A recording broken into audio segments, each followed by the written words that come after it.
Seeker of Secrets, Coven of Shadows and Secrets, Book 1, by Ashley Mcleo. Narrated by L.C. Johnson. Chapter 1. Meredith.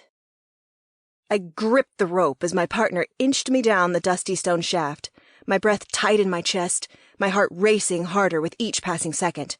I wasn't scared of heights, the dark, or tight spaces.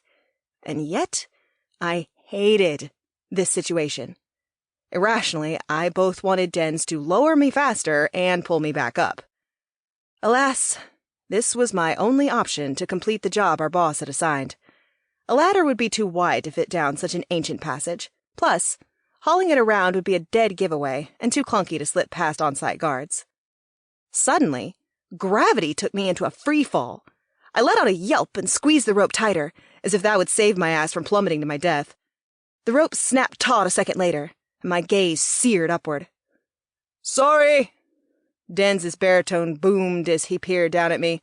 "Thought I heard someone walking by. It was nothing, though." I scowled at him. "Pay better attention, or next time I'll make you stuff yourself down here." The threat was an empty one. Denzel was too broad-shouldered to fit through the opening leading into the Egyptian tomb. His budding beer gut wouldn't help either. Though he knew I was talking nonsense, he smartly didn't reply, just kept lowering me into the abyss at a measured rate. A few minutes later, my feet touched down on sand. I exhaled my first long breath since I'd entered the shaft and released the rope. My legs wobbled from the combination of the adrenaline rush and the shifting ground. "You there, Stone?" he asked. "Yeah," I called back. "How deep?" A brief pause told me he was checking the measurements marked on the rope. We were thorough criminals. It was why we were the best in the biz. 60 feet! Really deep. That was deep. "Write it down," I said. We might need the data later, if this site proved fruitful. "I'm going to search." I fished around in my sack for my flashlight.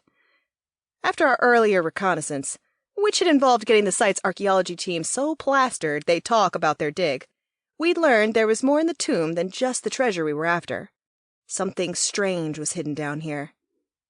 On the streets, Egyptians and visiting scholars alike gossiped about an item lost since the time of the pharaohs, a magical amulet last worn around the neck of the man occupying this very tomb. The wearer had the power to make others mad.